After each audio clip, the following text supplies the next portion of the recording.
Hey, so here we are, and in this little video series, I just want to look at outdoor power equipment maintenance.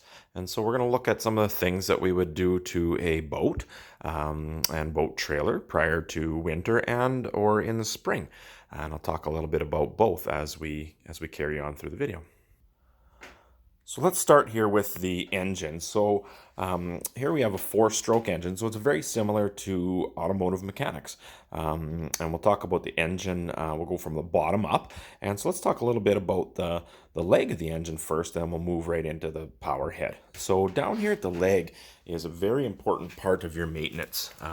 So this gearbox here, would be similar to a differential, right? We have, we have to make a 90-degree turn, right? We don't have to differentiate because we don't have two tires, but we've got to make a 90-degree turn in there. So we have gears, and that's always in the water. So that becomes something that needs to be lubricated as a sealed gearbox. So it has to be full of oil to lubricate those gears, and we can't have water getting in there. So the seal in the back here, in behind this prop, if that seal fails and water gets into this inside of this gearbox, we're going to damage those gears. So it's always important to be changing or be at least inspecting your oil and making sure that there isn't water in it. And so what does water look like when it gets into oil? Well, it looks like chocolate milk. Okay, it gets really milky in both texture and color, and it doesn't look like an oil anymore. So that's what happens when it's churned up. Now, if it's been sitting for a while, the water might also separate and sit in the bottom. So sometimes what I'll do is I'll pull out the drain plug. I'm not going to do that right now, but you can see it there.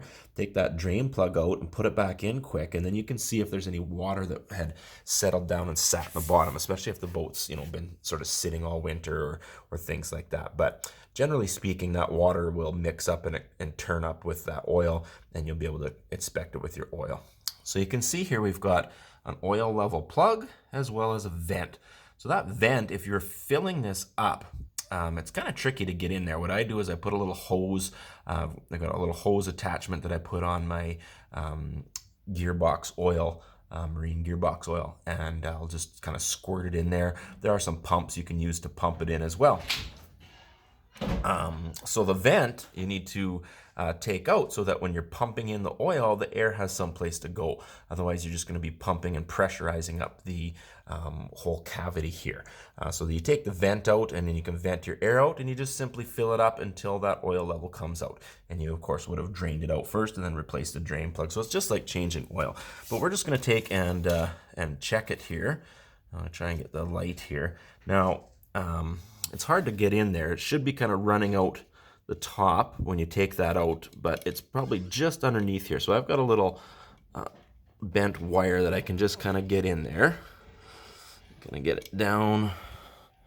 Try to hold the camera at the same time.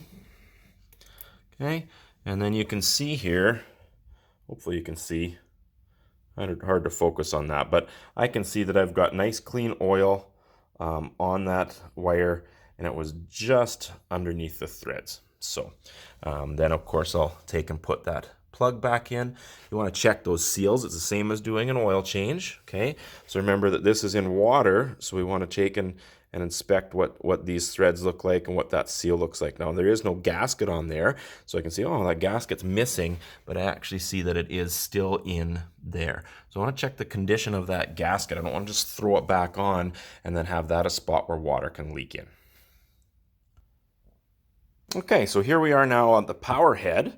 And so the power head is like, it's just your engine section, right? So we've got, looks like a waste spark system. So I know it's a 4-cylinder. I have 4 spark plug wires here coming to the top of the cylinder head. So in behind here is where the plugs are. I'm not going to pull that all apart, but we have 4 plug wires coming in here, and we only have 2 coils, right? So that tells me it's a waste spark system.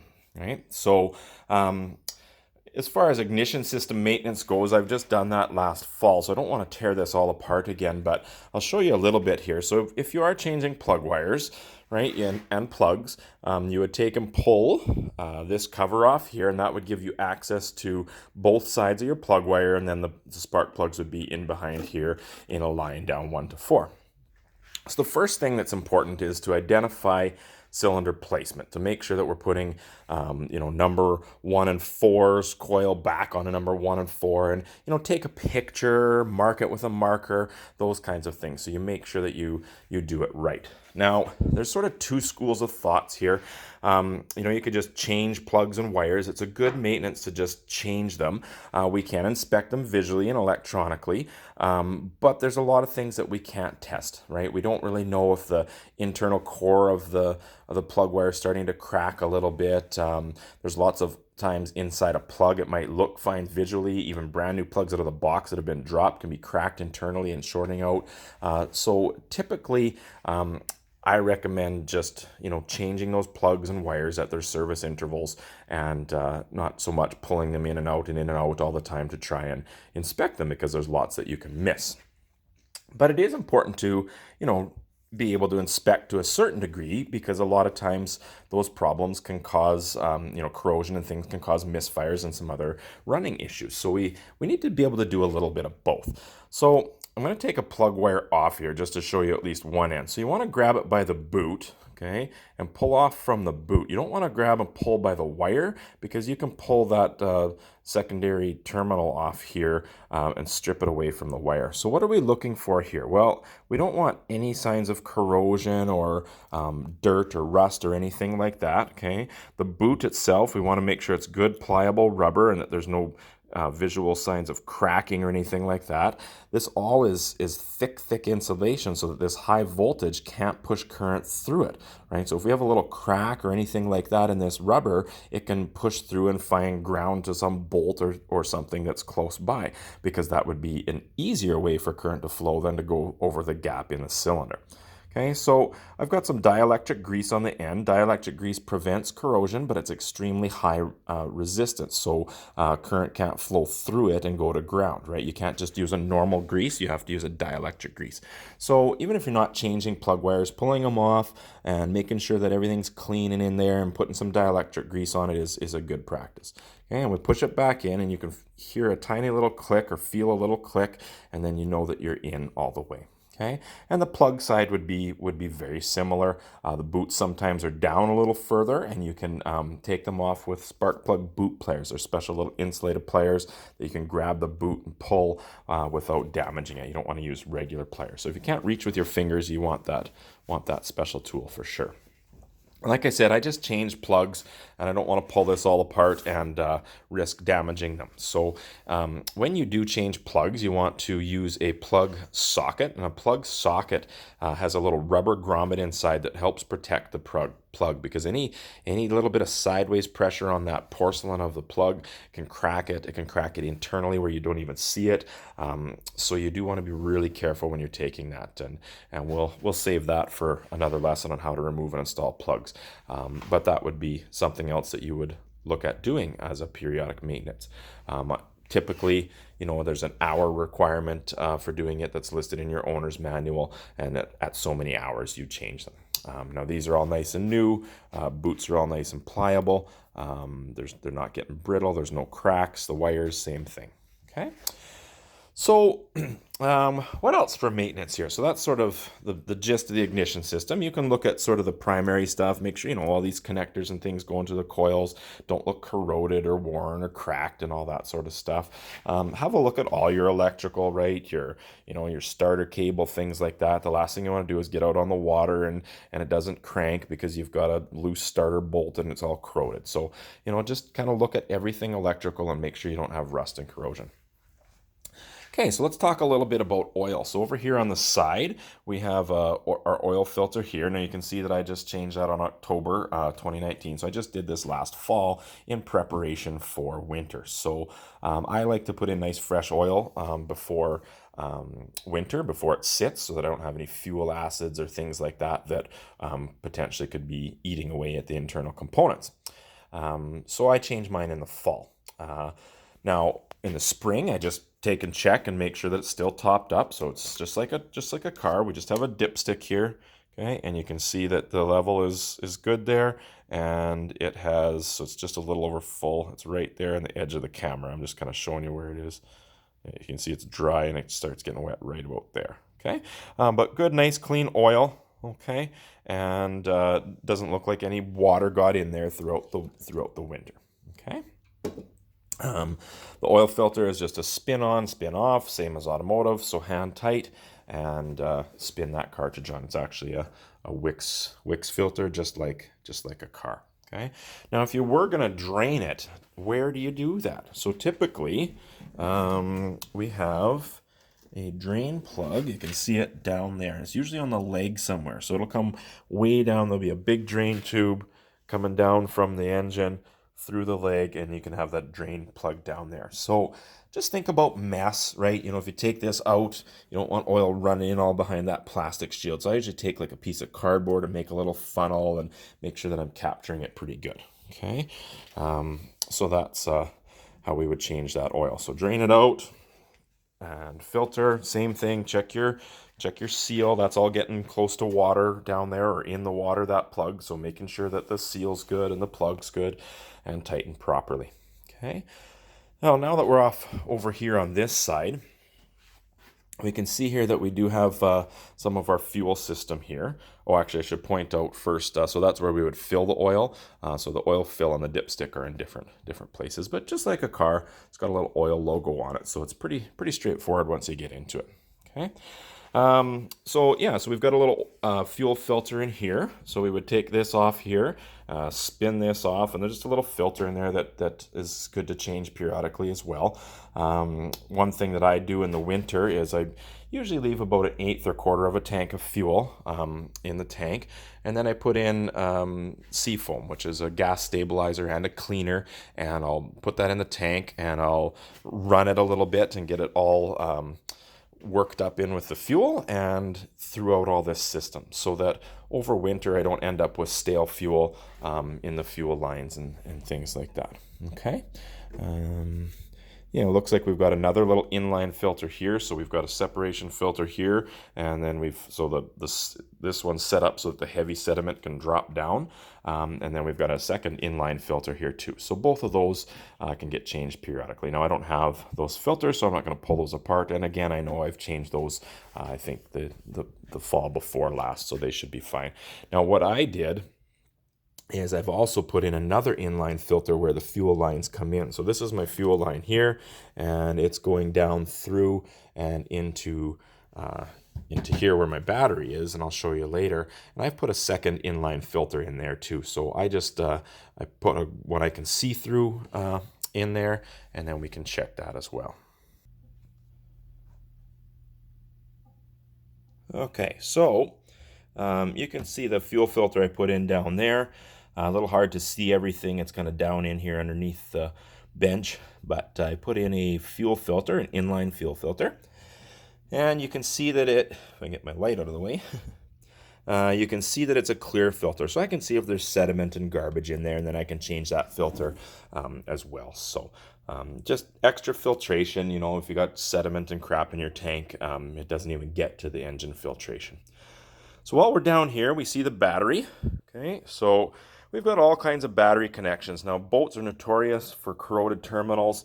So every winter, I like to take my battery out and charge it up and store it in a warm place rather than have it sit outside in the winter. Now, if you're storing your boat inside, it can stay in, but it's probably still good practice to get the terminals off.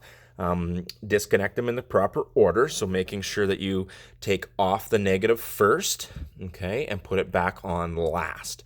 And then checking those those terminals for corrosion. So it's just a really moist area, so they like to corrode, especially the positive. And so just using a neutralization solution, whether it's baking soda and water or like a battery 1000. Some of these products that you can spray on neutralizes the corrosion and acid, and then you can kind of brush away. But still make sure you got safety glasses on when you're cleaning those sorts of things up. Okay. So that's cleaning up connections, and then checking all your connections, right? Like, where do they go to? So I've got a aftermarket fuse panel I've put in here, so making sure those are all nice and clean. You can see I've got dielectric grease on everything, and I've soldered and heat shrunk connections so that we've got a good connection that doesn't corrode and cause a lack of connection. So I've actually done that throughout the whole boat, but yeah, just sort of tracing any of your electrical and looking for corrosion. That's sort of one of the things that often happens. As far as the battery goes, I take it out in the winter and charge it and store it in a warm place. If a battery is slightly discharged, its freezing point comes up. So you want to make sure that your battery is at the very least charged up. If it's a partially charged battery and you see -40, that thing can freeze a lot easier with that partial charge. So if you've got a battery that is getting a little older but still doing the trick, get it out of there, get it charged up, and keep it inside. And then, in the spring, you clean up your connections, you put it all back in, and you shouldn't have troubles. So usually I load test my battery and make sure I've got a really good battery in there so that we're not out in the middle of the lake trying to pull over a big engine like this with a rope. Okay, so while we're up here, we can jump back to the engine side of things. And you can see here that there's your air intake there. So it doesn't actually have a filter per se. There's a little bit of a filtration here, but it's open on the end and just takes its air from the engine cavity. So there's not a lot of dust out on the lake. And so it just brings in natural air without filtration on this one. So you can see it goes right in through there. Okay. So there's not a whole lot to do there. This is just an air box. There's no actual filter in there. All right, so there's not much to do there with air. And other than that, that's pretty much it for the engine, right? Taking care of our oil and plugs and wires and checking out our fuel and making sure that all that's good. The other thing, I guess, would be to just sort of overlook everything, right? Any of these connections or hoses or the things rubbing in spots where they're not supposed to. That's why I've put some extra hose around there to prevent rubbing on fuel lines. Do linkages look free, and maybe give those a little spray with power lube so things don't get rusted, and looking at your hoses, are they cracked or are they in the right spot? What do things look like for age in that regard? Okay, so that's pretty much it for the engine. So that takes us next to looking at the boat itself. All right, so there's a number of things that move just like on a vehicle. So we have some grease points. Okay, so here's our steering cylinder and linkage here. So we have a steering cable that moves a rod back and forth inside a cylinder. Okay, and we want to grease that up so that it can lube and move. Okay, so we need to take and grease that there, and then we've got some hinge points here where it tips up, and that lubes that as well at the same time. Okay, so here we are we got the engine lifted up a little bit, and you can just see there's some other grease nipples and things like that too there. So, every boat's going to be a little bit different, but really you're just looking for any hinge points, things where things either slide back and forth or pivot on a pin, that sort of thing. So we want to just make sure that that's all greased up. Put a grease gun on there, give it a few squirts of grease. Don't overdo it, but don't underdo it. 3 or 4 squirts is usually pretty good. And make sure you get some fresh grease in there. So that's really, really good. Now this engine turns back and forth, so there's usually one on the pivot pin up in here somewhere. Okay, so I think it's on the other side actually, but yeah, so where that pivots back and forth like this, there's often a grease point in there too. So you kind of got to search around, look for those grease nipples, and grease those up. Okay, and that would bring us to a wheel hub. So on boats, we've got wheel hubs that should be sealed. So there's a dust seal on the back and a cap and a seal on the front as well. And those are sealed up, so when this goes in the water doesn't get in there. But it kind of always gets in there. So we want to make sure that our bearings are in good condition. And we would typically take that hub all apart and pack bearings, but that would be another lesson that kind of goes along with brakes. So that would be a good service to do in the fall. But a lot of trailers will have a bearing buddy too. So this one just has a cap, and you can see in here there's a bunch of grease in there. So this is a brand new hub I actually just put on. So there is no grease nipple inside of here, but it's a new hub with all packed bearings. What'll happen with a bearing buddy is you take this cap off, put a bearing buddy on, and you actually grease the hub, and it pushes some grease in there. So it helps you out a little bit. For all intents and purposes, the best way to do it in the fall is to pull it all apart and pack all your bearings and make sure everything's good.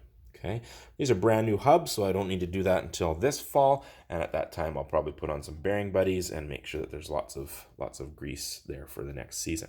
And then checking your tires, right? So checking your tread. Often tread will look good on the inside, but the outside, but the inside might be worn, and that depends on the camber of your tire. So what can happen on trailers lots is if the boat's too heavy, that axle will bend like this, and then that pulls this tire in like this, and then the inside of the tire wears. So you kind of walk by standing up like this, and oh yeah, tire looks good, but the inside can be totally worn. So take a really good close look at your tires, and then also check them for air pressure, right? So same as in the tire unit, we would want to see what the max pressure is with the max load, and then take sort of a ratio of where we are with that load. So if the max weight on this tire is 1,500 pounds, and that's at 44 psi, but I only have 1,000 pounds on a tire, I'd probably go in that 32, 35 range. Okay, so you can do the math and figure out the ratio. Okay. Okay, so we've also got some suspension components on most boat trailers, or all boat trailers too. So we want to take and have a look, what do our springs look like? What do our U-bolts look like? What do our U-bolts look like where they're bolted to the frame? So this whole axle is just bolted to this frame. So you hit big bumps on some of these gravel roads and logging roads going up to lakes. These things can shift and move, and it changes your tire alignment. So just kind of checking that. Now what I've done is I can't really see it because I've painted it, but I did do a couple little chisel marks. I'll take a chisel and just mark on either sides so that I know where they are, so I can see if things have slid. You can usually see with your paint markings and things like that too, but if the trailer's kind of rusted and beat up, that's hard to see. So okay, you can see that axle is bent a little bit, so it's bent upwards a bit, you can kind of see, and that's so that there's a little bit of positive camber in those tires so that they tip the right direction. What I was having issues with the old axle was it would sag down this way and bring those tires way into negative camber, which wasn't good. So we've actually put a brand new axle on here that's 3,000 pounds instead of 2. So yeah, checking your shackle bolts, all those kinds of things, just everything, right? Making sure that your bolt mounts and all those sort of things, your rollers aren't worn out, that everything's kind of turning, and making sure that you're not missing a roller or a bolt's broken where it's going to scrape the bottom of your boat when you load it and unload it. Okay, so there's lots of things that kind of vibrate and break on boats, and you've just got to kind of give things a once over, right? So that's kind of the trailer portion. Okay, so up here we've also got a little bit more electrical. So we've got all the trailer wiring. So plugging in your trailer, making sure that all your wiring works is a good check. And we don't want to get into what you do if it doesn't work. That's gets into the electrical diagnostics. Yeah, just kind of checking all your wiring, make sure it works. You can check for simple things like corrosion on your plug and corrosion at your lights and some of your grounds and things like that. Aside from that, just making sure that it works. Checking your safety chains, making sure that they're good and solid, not starting to wear out if they've been dragging on the pavement. Your hitch, right? Making sure that your hitch, moves nice and freely and all your bolts still look good, everything's tight. Same as your jack, your spare tire, checking it for inflation and making sure it's ready to go. And then, just again, some extra rollers and things, are they wearing out? Do they need changed? What's your strap look like? Lube up your winch, give it a little spray with some power lube, all those sorts of things just save you a headache. Okay, so now here we are up sort of at the dash area, I guess you could call it. And we just got a bunch of gauges, so it's good to do a gauge check. Turn the key on, make sure that all the gauges are powering up. You got a bunch of little wire connectors on the back that I'll show you here in a second that can get, just loose and things like that with the bouncing around in the boat or corroded. Okay, so here we are underneath the dash. And you can see that all of these little gauges just have, little ring terminals or slide-on terminals. So those kind of things can come loose quite frequently, get corroded. They bounce around when you're in a boat and going over waves. So that's just something that you want to check frequently. And again, I often will throw some dielectric grease on there to try and prevent the corrosion. Okay. Now, while we're under here, you can see here's my steering. It's a no feedback steering. So there's some rollers in there that kind of hold that steering gearbox still. So the gears in here and the rack is here. And then there's some rollers in here that sort of hold it still so that when I turn in a certain direction, it doesn't flop back, right? The weight of the engine doesn't just flop around on you. And that can kind of get rusted sometimes inside there. Water can run down the outside, get in this column and go down in here and fill that gearbox up. So what I did was I just drilled a little hole. I pulled it all apart and cleaned it all up. It was rusted and seized one time on me. And so then I just put a little grease nipple in there. So that's just another thing that I grease annually and just make sure that there's no moisture getting in there. Okay, so that's pretty much it as far as maintenance goes and things to get ready. The next thing that I would do is just run this engine before I take it out on the water, and you do that with like a little pair of socks, they call it, that you put over top, or earmuffs that you put over top of the leg there where the water comes in. I can show you where that goes.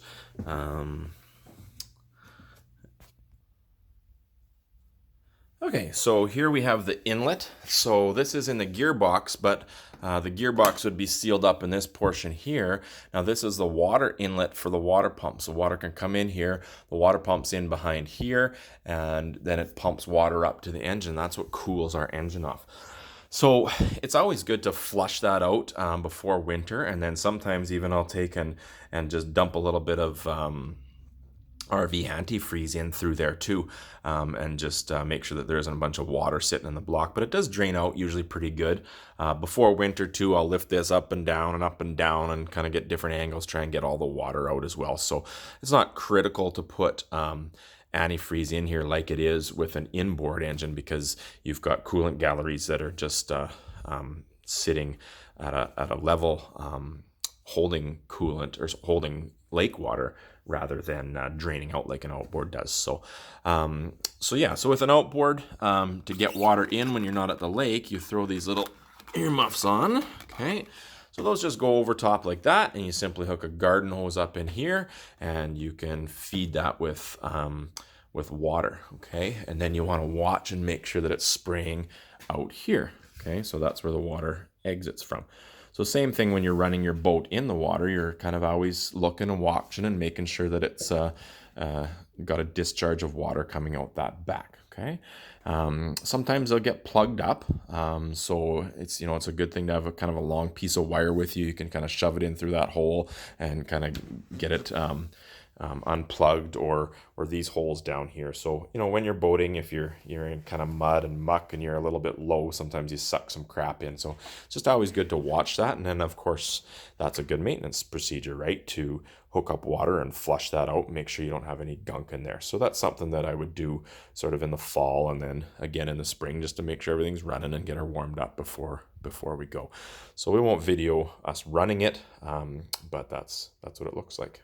Okay, and then the exhaust of the engine discharges actually through the center of the prop, comes down and out there. So they do that so that it's quiet when you're driving. So when you do run it not in the water, you're gonna get some exhaust and stuff spraying out here. So that's nothing to be concerned about.